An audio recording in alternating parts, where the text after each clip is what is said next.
Mesdames et messieurs, bonsoir et bienvenue sur Al-Wataniya pour ce nouveau numéro de votre émission Décryptage. Le thème retenu cette semaine est les jeunes, l'emploi des jeunes, le rôle des jeunes en Mauritanie, les défis et perspectives. Donc pour débattre ce sujet, nous recevons ce soir monsieur Khali Mamadou Diallo, président de la Marmite du Partage et secrétaire exécutif du l'ONU, c'est ça. Khali, bonsoir. Bonsoir à vous, Fatimetou. Merci d'avoir accepté notre invitation. Merci, je vous remercie aussi pour l'invitation. Derrière. Donc, nous avons également sur ce plateau Ndessa Sidi, journaliste, présentatrice à Al-Wataniya. Ndessa, bonsoir. Bonsoir Fatimetou. Merci d'être là, bonsoir, comme chaque semaine. Donc, Monsieur Diallo, il y a eu le 4e sommet panafricain des jeunes qui s'est tenu à Dakar. Donc, pouvez-vous un peu parler de ce sommet? Oui, le 4e sommet des jeunes leaders, le 4e sommet panafricain des jeunes leaders des Nations Unies s'est tenu au mois de janvier. Donc, il a été placé sous le thème de la question de l'emploi des jeunes. Nous avons beaucoup débattu, même s'il y a eu d'autres sessions qui ont été ouvertes sur d'autres thématiques telles que le VIH-Sida et pas mal de thématiques ont été discutées durant ce sommet qui a fait 4 jours. Et c'était l'occasion pour 500 jeunes africains, pratiquement tout le continent africain s'était retrouvé à Dakar pour ce sommet. Et ce sommet était crucial. C'était le 4e sommet du genre que le réseau ouest-africain des jeunes leaders des Nations Unies pour l'atteinte des OMD, pour la promotion, ou si vous voulez la promotion des OMD a organisé. Et le sommet s'est très bien passé. La Mauritanie a été représentée par le Rojaluni pays, parce que si vous voulez le réseau... Avant de continuer, vous pouvez un peu nous dire ce qu'est le Rojaluni? Voilà, le Rojaluni, si vous voulez, c'est le réseau ouest-africain des jeunes leaders des Nations Unies pour la promotion ou pour l'atteinte des OMD. Et dans chaque pays, il y a un bureau Rojaluni, et pour la Mauritanie, c'est M. Hammaoul Souvi, qui est le président du Rojaluni pays, mais qui recevra d'ailleurs qui viendra tout à l'heure, qui est également le président du RENAGE, du réseau national des jeunes, mais qui est surtout la personne ressource qui nous a fait tous connaître le Rojaluni. Et par cette occasion, Hamma a été même aussi dans la commission technique préparatoire du sommet. Donc vous avez dit tout à l'heure que le sommet s'est très très bien passé. Mais quels sont les points clés en fait qui ont débouché de ce sommet? Oui, les points clés qui ont débouché de ce sommet, c'est déjà d'avoir le parrainage du président de la République du Sénégal, son Excellence Macky Sall. C'était d'avoir aussi son Excellence le président du Mali, qui étaient les deux parrains de ce 4e sommet. L'occasion a été donnée aux jeunes Africains de se retrouver tous ensemble déjà, de discuter sur différentes expériences de leur pays. Ça déjà c'est une grande réussite qu'on mette 500 jeunes Africains issus de différents pays, anglophones, francophones, portugais, qui se sont retrouvés. Et en même temps, il y avait la diaspora africaine qui venait des États-Unis et qui venait de la France, qui ont pris part à ce sommet pour discuter de la problématique de l'emploi des jeunes. Mais vous, Khali Diallo, en tant que jeune Mauritanien, président de la Marmite du Partage, qu'est-ce que vous avez pu rapporter à la jeunesse mauritanienne de ce sommet en fait? Ce qu'on a pu rapporter, d'ailleurs, j'en profite parce que nous allons faire une restitution de notre voyage sur Dakar et bien sûr sur Niamey. On fera une restitution au mois de mars, Inch'Allah. On donnera la date officielle de cette restitution où les jeunes présidents des organisations de jeunes, associations de jeunes vont se retrouver dans cette restitution avec les partenaires techniques et financiers dans le système des Nations Unies à travers l'ONU-SIDA, le FNIAP qui vont aussi nous retrouver par rapport à ça là. Et l'expérience qu'on a pu avoir là-bas, c'est d'abord les contacts, parce que les jeunes de la Mauritanie ont besoin de contacts pour pouvoir échanger avec les autres. Et je pense qu'aujourd'hui, ce problème d'échange sans trop se déplacer des jeunes Mauritaniens est à moitié, je peux dire, résolu. Pourquoi? parce que le Rojalouni existe. Et le Rojalouni, ce n'est pas que Khalid Diallo en tant que secrétaire, ou Hamma Souvi, ou Yousra Sherif en tant que vice-présidente, ou Tabara, ou autre. Non, c'est un ensemble d'abord de jeunes nationaux qui sont connus pour le travail qu'ils font pour leur pays. Et ces gens-là deviennent en quelque sorte les interlocuteurs ou les chercheurs de contact avec les jeunes mauritaniens et les jeunes africains ou les jeunes de la diaspora. Mais ceci étant dit, une fois qu'on est rentré du forum, cela nous a permis, nous, d'agrandir notre champ, notre vision de développement durable, et cela nous a permis aujourd'hui d'entrer directement en contact avec les partenaires techniques qui sont installés en Mauritanie. C'est la raison pour laquelle que cela ne parle pas d'une indépendance des jeunes dans leur coin, mais d'une interdépendance, d'une connexion, un link qu'on a réussi à faire entre les jeunes Mauritaniens à travers le Rojalouni et les jeunes Africains qui étaient venus au sommet. Et je pense que la déclaration, d'ailleurs il y a eu une déclaration qui est issue de ce sommet, qui sera après restitution, après avoir fait la restitution aux jeunes qui sont les premiers concernés, nous allons maintenant entrer dans une phase de démarche avec l'administration, avec le gouvernement mauritanien pour mettre à jour tout le travail qui a été fait durant ce sommet. D'accord, Fatima, si tu permets, est-ce que toi, Khali, en tant que participant de ce forum, est-ce que les jeunes Africains rencontrent les mêmes problèmes que les jeunes Mauritaniens dans le domaine de l'emploi? Est-ce qu'on a les mêmes problèmes? Sur la question de l'emploi, j'y réponds sans équivoque. On rencontre tous les mêmes problèmes, sauf que c'est à des degrés différents. Donc, chaque pays a sa politique par rapport à l'emploi. Mais au moins, durant ce sommet, nous avons tous les jeunes africains et de la diaspora qui ont participé. Nous avons tous été unanimes, au moins sur un point, nous nous sommes retrouvés là-dessus. Que les politiques, les pouvoirs politiques, les pouvoirs publics de tous les pays ne peuvent pas, eux à eux seuls, absorber les demandes d'emploi. Ceci est impossible. Donc, il va falloir qu'on trouve une solution. Et cette solution, pour moi, cette solution, c'est l'entrepreneuriat. C'est de promouvoir l'entrepreneuriat des jeunes, que les jeunes arrivent à travailler pour eux. Et ça, c'est possible. C'est bien possible. Parce qu'on a eu des exemples du Kenya, on a eu des exemples du Sénégal. En fait, il y a une politique qui favorise. Mais pourquoi vous ne vous retrouvez pas tous ensemble, en fait, pour créer quelque chose et...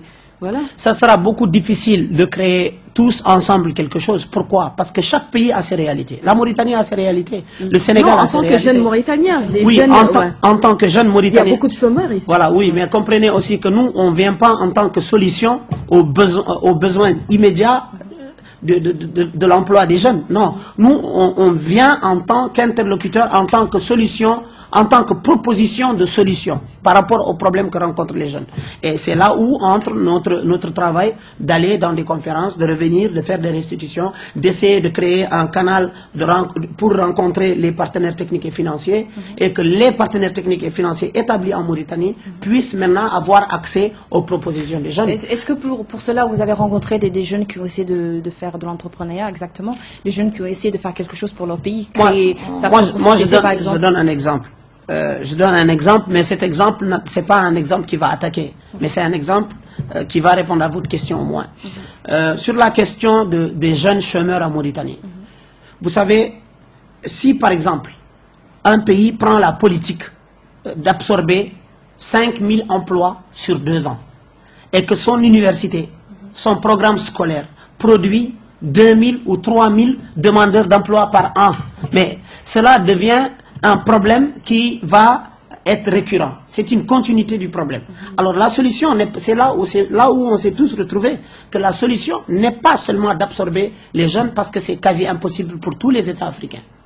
Mais aujourd'hui, d'attirer l'attention des pouvoirs publics africains à ce qu'ils comprennent que les jeunes, s'ils n'ont pas d'emploi, s'ils ne sont pas insérés, s'ils ne font pas l'entrepreneuriat, si on ne favorise pas par des politiques aux jeunes de faire de l'entrepreneuriat, eh ben, on va connaître le sort de tous ces pays aujourd'hui qui sont dans des guerres, qui sont dans des manifestations, qui sont dans des violences. Parce que c'est une bombe à retardement. La question de l'emploi des jeunes, c'est une bombe. Et aujourd'hui, je pense que tous les dirigeants africains sont tous unanimes et d'accord qu'ils ne peuvent plus faire la sourde oreille, ou ils ne peuvent plus ne pas mettre en programme qui ouvre la parenthèse sur le besoin de l'emploi des jeunes. Aujourd'hui, c'est devenu une Je ne sais pas si obligation. tu es d'accord, mais je pense quand même que les chefs d'État peuvent influencer, peuvent même aider les jeunes à créer quelque chose, mais s'il n'y a pas la volonté. Il faut quand même qu'il y ait la volonté des jeunes. Est-ce que les jeunes de la diaspora, eux, ils sont prêts, exactement, est-ce qu'ils sont prêts à créer, à investir, à s'investir personnellement et faire tout ce qu'il faut en fait. C'est ça la question. Eux, ils préfèrent terminer leurs études et rester travailler à l'extérieur que de rentrer. Je pense qu'aujourd'hui, ce n'est plus, sans être trop optimiste jusqu'à tomber dans l'utopie, moi je pense qu'aujourd'hui ce n'est plus cette question. Il n'y a pas de jeunes Africains aujourd'hui qui ne réagissent pas. En fait, il faut savoir situer aussi les responsabilités. On a combien de jeunes intellectuels? On a combien de jeunes diplômés? Ça ne finit pas dans tous les pays africains. Donc ça veut dire que quelque part, il y a les problèmes d'application au niveau politique. Nous, on est de la société civile. Et la société civile, c'est quoi? C'est d'essayer de trouver un ensemble de solutions aux problèmes que rencontre notre société dont on est une partie intégrante. Mais à ce moment-là, l'application des lois, la mise en place qui favorise l'entrepreneuriat où la question de l'emploi est posée de façon réelle, je pense que là, c'est le travail des pouvoirs publics. Je donne un exemple. Les pouvoirs publics mauritaniens ont essayé d'absorber, ils ont lancé une initiative. Je trouve que c'est bien, mais sauf que pour moi, c'est un peu mal réfléchi. Le fait de donner un financement sur la question des briqueteries, je ne sais pas si vous êtes au courant, c'est plus d'1 milliard de dollars, si je ne me trompe pas, ou d'Ouguia, qui ont été mis pour la promotion par l'ANAPEJ. L'ANAPEJ, l'Agence nationale pour la promotion de l'emploi des jeunes, qui ont mis la question des briqueteries, où on a commencé à recruter des jeunes, on leur donnait des petits financements pour faire des briqueteries. Mais moi, pour moi, c'est une très bonne chose. Sauf que sur le côté application et le côté sélection des jeunes, ça a été très mal réfléchi. Pourquoi?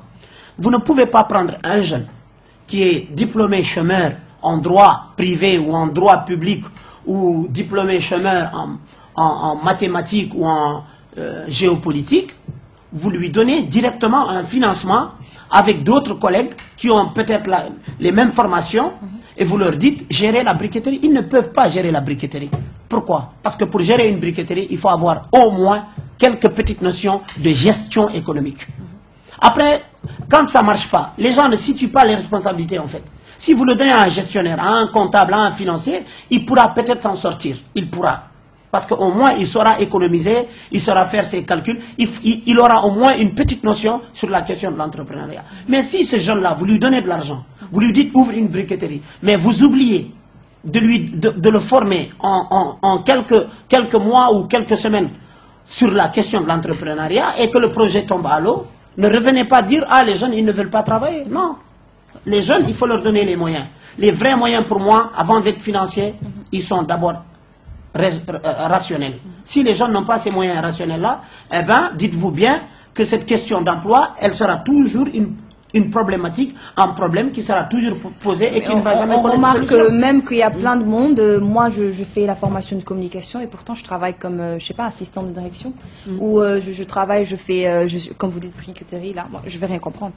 Et si moi, je fais une formation de décorateur de maison et que je rentre chez moi et je fais comptable, c'est aussi un problème, ça, ici. Oui. Mais personne ne fait son boulot à tout cela, en fait. La seule solution qu'on apporte, et d'ailleurs, je l'ai dit la dernière fois quand j'ai été invité dans une radio de la place, il va falloir d'abord que l'école mauritanienne, que le système éducatif mauritanien arrive à former aujourd'hui. Aujourd'hui, une chose s'impose à la Mauritanie. Par exemple, vous avez des sociétés de mines de la place, je ne dirais pas les noms pour taire la publicité, qui ont des besoins de qualification qui n'existent pas, tels que la chaudronnerie, par exemple. Ils en ont cherché, ils n'ont pas trouvé. Il va falloir que les pouvoirs publics de la Mauritanie, par le biais du système éducatif, arrivent à produire des diplômés de l'entreprise. Parce qu'un chef d'entreprise aujourd'hui, il ne va pas recruter un jeune Mauritanien et que ce jeune-là ne peut pas lui faire son travail dans l'entreprise. Il y a aussi un problème de formation pour le besoin de la demande au niveau de l'entreprise. Ça aussi, c'est une question sur laquelle je pense que nous ne devrons pas fermer les yeux. Ça, pour moi, c'est déjà quelque chose que nous devons faire. Parlant Mais pour finir, mais savoir qu'il y a des jeunes qui ont été bien formés.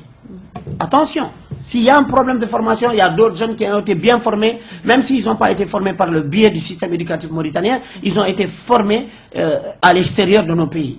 Mais quand ils rentrent, ou avant même qu'ils ne rentrent, nous devons, ou les pouvoirs publics, avec nous bien sûr, nous on fait que des propositions, encore une fois. Nous on ne peut pas appliquer. Ce sont les pouvoirs publics qui décident, c'est eux les décideurs. Donc il va falloir que les décideurs mettent en place un programme qui favorise le retour des diplômés mauritaniens, pour qu'il n'y ait pas de fuite en avant et pour pouvoir offrir au marché, à la demande du marché ce dont elle a besoin et que ce soit un truc national par des jeunes Mauritaniens qui vont répondre à la demande de leur pays. Je pense que si on fait cela, les choses iront positivement de l'avant. Et parlant d'éducation, quel est le rôle du ministère de la Jeunesse et des Sports? Le rôle du ministère de la Jeunesse, de la Culture et du Sport, c'est évidemment promouvoir la question de la jeunesse. Mais n'oublions pas qu'il y a le ministère de la formation professionnelle, il y a le ministère de l'éducation, mais concrètement le ministère de la jeunesse, je pense que le nom est clair, ministère de la jeunesse, de la culture et des sports. Ils doivent travailler, favoriser la jeunesse. Ils doivent travailler sur la question des jeunes, ils doivent travailler sur la culture et ils doivent travailler sur le sport. Vous êtes en contact avec eux? Oui, on est en contact avec eux par le biais du président du Rojaluni, M. Hamma Oul-Souvi. Parce qu'en fait, nous, on est une structure et je pense que Hamma va venir tout à l'heure. Il a beaucoup plus de connaissances à approfondir par rapport à moi en tant que secrétaire exécutif, même si j'ai essayé d'apporter un peu ma pierre à l'édifice. Pour l'emploi, j'avais une question. Pour l'emploi des jeunes, est-ce que, enfin, tout à l'heure je vous ai posé la question, je vous ai demandé est-ce que les jeunes ont la volonté de créer quelque chose, mais en dépit des pouvoirs publics, oui. Est-ce qu'il y a des jeunes vraiment qui veulent investir, qui créent leur propre réseau pour investir, pour créer un truc à eux? Mais Ndeye, il faut que vous arriviez à comprendre une chose. Les jeunes, ils ont la volonté. Et s'ils n'avaient pas la volonté, moi, je n'ai pas 50 ans, je suis jeune, je suis là parce que j'ai de la volonté. On a de la volonté parce qu'on part dans les... Vous ne savez pas aussi comment nous partons très souvent. Très souvent, ce sont nous-mêmes qui nous prenons en charge pour partir dans les conférences internationales. C'est important de le savoir. Donc tout ça, c'est de la volonté qui le fait. Pour moi, j'ai vu plein de jeunes baisser les bras. Oui, non, très bien. Je peux pas réussir chez moi, donc je m'en vais. Heureusement que vous avez dit que plein de jeunes baissent les bras. Ça veut dire qu'ils avaient les bras très solides avant de les baisser. Malgré que je ne suis pas d'accord sur le fait qu'ils baissent les bras. Mais moi, je vais vous dire une chose. On a beau être jeune, on a beau avoir les millions, des millions, hein, je dis bien, qu'on ait travaillé aux États-Unis ou ailleurs, ou en Arabie Saoudite, on revient avec des millions. Tant qu'il n'y a pas une politique qui favorise et qui sécurise, il faut insister sur ça. Tant qu'il n'y a pas une politique qui sécurise l'investissement des jeunes, ils ne vont pas s'y lancer. Parce que quand ils savent déjà que quand ils vont se lancer, ils vont perdre. Donc c'est ce que je dis tout à l'heure. Il va falloir, en fait, c'est une interdépendance. On ne peut pas séparer la question de l'emploi et des pouvoirs publics. Non, parce que ce sont les décideurs qui appliquent nos propositions, nous, en tant que jeunes. Nous, on propose les solutions qui peuvent aider. Des réflexions, je ne dirais même pas des solutions parce que c'est trop osé, des réflexions qui peuvent aider à mettre en place des solutions pour pouvoir permettre aux jeunes de s'épanouir chez eux. Mais nous, on ne décide pas, on propose des réflexions. Et si les décideurs, les pouvoirs publics décident de ne pas les utiliser, la question, elle va rester là, elle va rester suspendue. Donc aujourd'hui, moi, mon souci, c'est une interdépendance entre la jeunesse et les décideurs. Est-ce que selon vous, les banques, les structures comme les banques sont prêts à soutenir ces jeunes qui veulent entreprendre, en dépit des pouvoirs publics, bien sûr? Parce qu'en général, les banques soutiennent les gens qui veulent normalement. Ils les soutiennent comment? Financièrement. Oui, ils le font. Pour créer quelque chose. Oui, souvent il y a plus... Les banques le font, mais souvent il y a plus une question d'intérêt pour la banque que d'intérêt pour le jeune. Bah, si jamais je précise. Vous prenez un jeune qui est diplômé, qui a toutes les compétences du monde. Vous lui donnez de l'argent. La banque lui prête de l'argent. Mais après, voilà, on revient toujours à ce que je vous dis. La banque lui donne 100 milliards, disons, pour investir. Mais si de l'autre côté, la troisième partie ne met pas des lois qui sécurisent l'investissement de ce jeune, je vous dis, quand il va investir, il va jeter de l'argent par la fenêtre parce qu'il va perdre. Donc, c'est une interdépendance, aussi bien entre un banquier ou un homme d'affaires qui veut aider les jeunes, mais c'est une interdépendance entre la jeunesse, entre les pouvoirs publics et entre la solution économique, la solution financière qui va aider les jeunes à investir. Mais pour qu'ils puissent investir et être sûr et certain que son investissement ne va pas partir comme de la fumée, il va falloir qu'il y ait de l'autre côté un miroir qui lui garantit par des lois, par de la promotion, par de l'entraide. Vous voyez, donc tant que cette solution n'est pas là, il y aura juste un jeune qui veut investir, il a de l'argent, mais après, quand il commence à investir, il perd. Il perd parce qu'il n'y a pas de loi qui sécurise son investissement. Donc je rejoins Ndeye. Tout à l'heure, elle a parlé de ces jeunes en fait qui baissent les bras, mais il y a ceux aussi qui n'essaient même pas. Tout à fait. Mais vous savez, dans une société, tout le monde ne peut pas être bon. Il y a des gens qui se réveillent à 6 heures du matin et qui se battent pour que les choses changent. Il y a d'autres qui ne croient en rien à part dormir. Il y a d'autres qui croient, mais à un moment donné de la vie, la déception est tellement plus forte qu'ils finissent par baisser les bras. Mais si vous voulez savoir, moi, de quel camp je me situe, moi je me situe du camp de quelles que soient les difficultés, il faut continuer à se battre, il faut continuer à parler, il faut continuer à sensibiliser pour que tous les jeunes arrivent, eux tous ensemble, à porter leur projet. Eh bien oui, il faut se battre pour avoir une place. Mais sauf que quand on a sa place, il faut aussi se battre pour la place des autres. Voilà. Donc Khali, en tant que secrétaire exécutif du Rojaloni, est-ce que vous avez rencontré les jeunes de la diaspora qui sont venus il n'y a pas longtemps des États-Unis? Qui sont venus au niveau de... Qui sont venus ici. Ils étaient au Palais des Congrès, je pense, si je me trompe pas. C'est un peu partout, pas seulement des États-Unis. Ils étaient venus, ils ont rencontré le président, si je ne me trompe pas. Oui, le forum qui s'est passé au Palais du Congrès, ça a trouvé que moi, j'étais pas là. J'étais en voyage. Je suis au courant de... Il y a plein d'entrepreneurs de l'extérieur qui sont venus pour J'ai lu les informations. Et on a plein de... Mais je trouve que c'est très bien. Mais ce que je trouve un peu...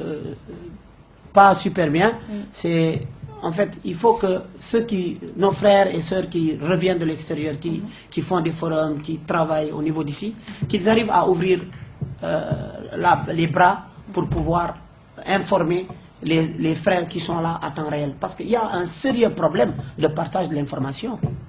Si on ne partage pas l'information et que les informations n'arrivent que de façon officielle dans la presse après des déclarations, après nous on devient un peu réticent par rapport à toutes ces choses-là. Mais on a eu au moins quand même Yousra Chérif, qui est la vice-présidente du Rojaloni, qui a été à ce forum qui s'est tenu au Palais du Congrès. Mais je voudrais qu'on sorte un peu du cadre seulement des forums, on se rencontre que durant les forums, après les forums on ne se rencontre plus. Non, il faut qu'on travaille dans une perspective de long terme. Et malheureusement, les jeunes Mauritaniens, ça, je ne vais pas les défendre sur ce coup, parce que les jeunes Mauritaniens ont un sérieux problème de durabilité. Il faut qu'on arrive à travailler ensemble sur la question du long terme. Il faut qu'on arrête de travailler ensemble juste parce que à ce moment T, à ce temps T, il y a tel événement et après l'événement, on se sépare. Non, il faut qu'on continue à travailler dans le long terme pour pouvoir avoir le vrai développement. Parce que le vrai développement, il est durable. Je vous rejoins sur ce point-là. Donc Ndeye, une dernière question. Khali, vraiment, le problème des jeunes, moi, je suis jeune. Et en fait, moi, un autre problème que j'ai vécu moi-même, c'est le problème de l'emploi. Et je suis là, je reviens, je suis jeune, je veux travailler et je ne travaille pas dans mon domaine. Ça, c'est un truc qui me frustre déjà, de venir, de rentrer chez moi. Je ne peux pas travailler dans le domaine que j'ai étudié. Il y a des gens qui cherchent du boulot. Moi, je vais aller à l'extérieur. Je paye énormément d'argent. Je suis une formation très chère et la vie est très chère à l'extérieur et tout. Et je reviens chez moi, on me propose un salaire qui est quand même comme ça. Et à la fin, je préfère rester chez moi. Donc il y a un problème avec salaire à la mauritanienne. Oui, un petit salaire. Donc moi, je me dis, je reste chez moi. La plupart des jeunes vivent ça. Oui, moi, j'irai même plus loin que ça. Sur cette question de salaire, sur cette question de formation et sur le terrain, il y a changement. Et donner de l'importance à la personne qui a fait ses études et qui est venue. Moi, je sollicite par exemple un monsieur qui vient de l'extérieur plus que quelqu'un qui vient de chez moi. Oui. Moi, et je le paie plus cher. Je vais y aller sur cette question sur deux aspects. Le premier, c'est malheureux qu'un jeune Mauritanien fasse une formation qui revienne chez lui et qui ne peut pas travailler, c'est clair que c'est malheureux. On ne peut pas se réjouir de ça. Mais ce qui est sûr et certain, c'est que ça va même plus loin. C'est là où je dis qu'il y a une interdépendance entre les besoins de la jeunesse de travailler, mais également d'avoir des pouvoirs publics qui appuient et qui réalisent les propositions de ces jeunes qui veulent travailler. Comment? Si vous revenez, vous travaillez, vous n'avez même... Il y a pire. Non seulement le salaire. Pour moi, c'est vrai que le salaire, c'est bien, ça nous permet de vivre. Mais si vous travaillez et que vous n'êtes pas sécurisé par un contrat, vous faites quoi? Oui. Voilà une grosse question sur laquelle on doit travailler. Autre chose, par rapport à la main venant, moi j'aime pas utiliser le terme étranger, parce que pour moi je suis panafricaniste convaincu. on va continuer juste après cette pause, oui. Mais avant de nous quitter, je vais vous donner le numéro de téléphone sur lequel vous pouvez nous joindre en direct, c'est le 42 43 42 08. Si vous avez des questions à poser à Khali, bien entendu. Il y a Hama qui arrive tout de suite, donc dès on se retrouve juste après. D'accord. Ok, à tout à l'heure.